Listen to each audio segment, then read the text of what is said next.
नमस्कार, मैं हूं आपके साथ प्रगति शर्मा। 28 से 29 अक्टूबर की मध्य रात्रि को लगने जा रहा है साल का दूसरा और अंतिम चंद्र ग्रहण। चंद्र ग्रहण एक खगोलीय घटना है, लेकिन ज्योतिष शास्त्र में इसका खास महत्व होता है। इस बार इसकी महत्वता और भी बढ़ गई है, क्योंकि ये ग्रहण शरद पूर्णिमा के दिन मेष राशि में लगने वाला है। साथ ही इस बार राहु लग रहा है। चंद्र ग्रहण और क्या बन रहा है, ग्रहों का महासंयोग, क्या है इसका महत्व, क्या है ये संयोग, जिंदगी तबाह करने वाला या फिर जिंदगी संवारने वाला, किन राशियों पर क्या पड़ने वाला है असर, ये बताने के लिए हमारे साथ मौजूद हैं हमारे खास मेहमान पंडित अरविंद त्रिपाठी जी। बहुत बहुत स्वागत है आपका। धन्यवाद। आज इन्हीं सभी सवालों पर हम आपसे बातचीत करने वाले हैं और अपने सवालों के जवाब भी ढूंढने वाले हैं। इस बार कह रहे हैं कि राहु लगने वाला है। कहा जाता है कि चंद्र ग्रहण का असर सभी राशियों पर पड़ता है और ऐसे में कई चीजें हैं जिनका ध्यान रखना जरूरी है। इसे कैसे देखा जा रहा है? अरविंद जी, सबसे पहले तो आपसे यही जानना चाहेंगे, कहा जा रहा है इस बार राहु में चंद्र ग्रहण लग रहा है। अगर ऐसा है तो इस परिवर्तन को कैसे देखा जा सकता है और इसका असर कितना पड़ेगा? जी देखिए प्रगति, यह वर्ष का अंतिम चंद्र ग्रहण है। कहते हैं कि चंद्रमा मन का कारक होता है, चंद्रमा मन सो चाहते। जब ये चंद्र ग्रहण लगेगा उस समय स्वाति नक्षत्र होगा और यह मेष राशि पर लगेगा। उस दिन शरद पूर्णिमा होगा, तो खास तौर से जब चंद्र ग्रहण लगेगा तो मेष राशि में चंद्रमा बृहस्पति राहु होगा, सिंह राशि का शुक्र होगा और तुला राशि का सूर्य मंगल बुध होगा, साथ में केतु, और कुंभ राशि का शनि होगा। तो जब ये चंद्र ग्रहण लगेगा तो जिन जिन देशों में लगेगा उन देशों पर व्यापक असर पड़ेगा। उसमें भारत में भी यह विजिबल है, दृश्य है।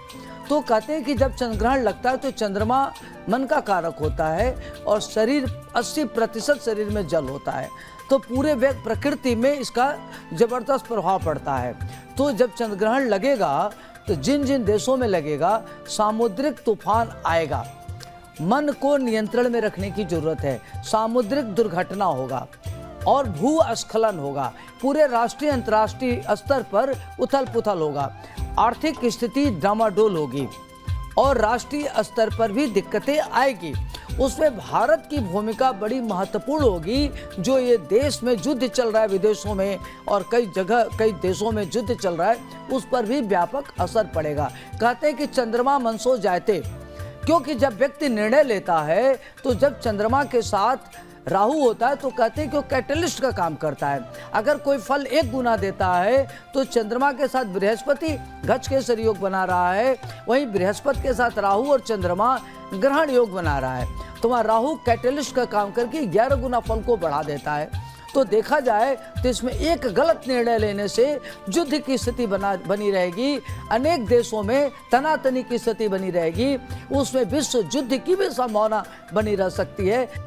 बिल्कुल। तो पंडित जी, दूसरा सवाल भी चंद्र ग्रहण से जुड़ा ही होगा। आप बता रहे थे चंद्र ग्रहण का किस तरीके से असर पड़ सकता है और इस बार ग्रहण शरद पूर्णिमा के दिन लग रहा है। तो ऐसे में मैं जानना चाहूंगी कि लोगों के मन में ये भी आशंका होती है पूर्णिमा की शुभता पर कहीं इस बार ग्रहण का असर तो नहीं पड़ेगा? जी देखिए प्रगति, आपने बहुत अच्छा प्रश्न पूछा है। चंद्रमा को कहते हैं कि चंद्रमा मन सो जाते। चंद्रमा मन का कारक होता है, मन के हार हार है, मन के जीते जीत। शरद पूर्णिमा अपने सनातन धर्मों में बहुत बड़ा स्थान रखता है। जब शरद पूर्णिमा होती है तो उस दिन पूरे देश में लोग खीर बनाते हैं और चंद्रमा की प्रकाश में रख देते हैं। कहते हैं कि उस दिन चंद्रमा से अमृत की वर्षा होती है। तो इसमें 3 बातें महत्वपूर्ण है कि चंद्रमा बृहस्पति गज केसरी योग बना रहा है। तो गज केसरी योग के नाते जो खास तौर से जिनका मेष राशि है, इन लोगों को थोड़ा सावधान रहना है। हेल्थ वेल्थ को करके लेकर के सावधान रहना है, नंबर 1। नंबर 2, चंद्रमा के साथ राहु भी बैठा हुआ है जो ग्रहण योग बनाता है, तो मन की विकार हो सकता है, व्यक्ति की मानसिक उद्विग्नता बढ़ सकती है, व्यक्ति डिप्रेशन में आ सकता है। तो मेष राशि वालों के लिए यह ग्रहण बहुत अच्छा नहीं है। तीसरी प्रश्न ये उठता है कि शरद पूर्णिमा के दिन जो खीर बनाई जाए उस खीर को ग्रहण किया जाए कि न किया जाए।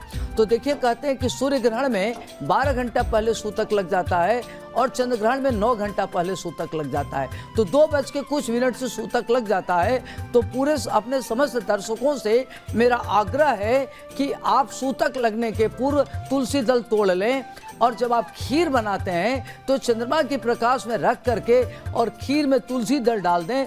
तुलसी दल डालने से जो उसकी एंटीबैक्टीरियल हो जाता है, तो जब ग्रहण लगेगा तो चंद्रमा में जो अल्ट्रावायलेट रेज निकलती है, जो प्रदूषित किरणें होती हैं, वो उस खीर में विष से बचाएगा, उसको सेफ रखेगा। तो उसमें आप खीर बना सकते हैं, खीर का सेवन भी कर सकते हैं, क्योंकि उस दिन चंद्रमा बृहस्पति एक साथ, ये बड़ा अद्भुत संयोग है, कई महायोग बन रहा है। यह योग अपने आप में बहुत महत्वपूर्ण है।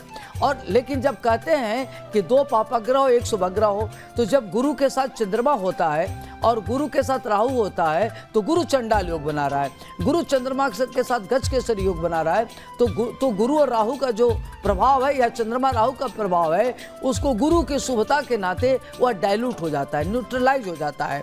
तो उसमें खीर आप बनावें, खीर को चंद्रमा के प्रकाश में रखें, खीर का सेवन करें, वह महाऔषधि का काम करेगा, निश्चित रूप से करेंगे, लेकिन तुलसी दल डाल के। और अगर आपके घर में दूध है, दही है, घी है, तो उसमें पहले से तुलसी दल डाल दें। लेकिन ये ध्यान रखें कि तुलसी जब तोड़ना है तो आप सूतक लगने के पूर्व तोड़ें। सूतक में तुलसी को नहीं तोड़ा जाता, मंदिर के कपाट नहीं छुए जाते, मंदिर में नहीं जाते, पूजा पाठ मंदिरों में नहीं करते, लेकिन अपने घर में बैठ के आप मनसा जाप कर सकते हैं। जी बिल्कुल। चलिए, बहुत बहुत शुक्रिया आपका। आगे बढ़ते हुए अब राशिवार जानते हैं कि चंद्र ग्रहण का राशियों पर क्या पड़ने वाला है असर, और उससे बचने के क्या करने पड़ते हैं उपाय। जी गुरुजी, ये तो आपने मेष से लेकर मिथुन राशि तक की जानकारी हमको पहुंचाई। आगे बढ़ते हुए रुख अब कन्या राशि का कर लेते हैं। इन राशिवार के लिए चंद्र ग्रहण कितना असरदायक इस बार रहेगा? जी जी देखिए प्रगति, हमने मेष राशि से लेके सिंह राशि के बारे में विस्तार से बताया। अब आइए हम बात करते हैं कन्या राशि की। जो कन्या राशि की जातक हैं, आज आपको ध्यान रखना है कि आपके रोग और शत्रु बढ़ सकते हैं, षड्यंत्रकारी आपके खिलाफ षड्यंत्र कर सकते हैं, आपके कर्जे बढ़ सकते हैं, और आप बेवजह गलत निर्णय के नाते पेचीदे में फंस सकते हैं। तो आपको इन सब चीज़ों के लेके परेशानी न हो, इसलिए आप प्रथम पूज्य भगवान गणपति की आराधना करें। गंग गणपते नमः, गौरी पुत्राय श्री गणेशाय नमः, भालचंद्राय नमः, विकटाय नमः, और भगवान श्री गणेश को पंचमेवा का खीर अर्पित करें या उनको दुर्वा अर्पित करें, जिससे आपको ग्रहण काल में कोई परेशानी ना आवे।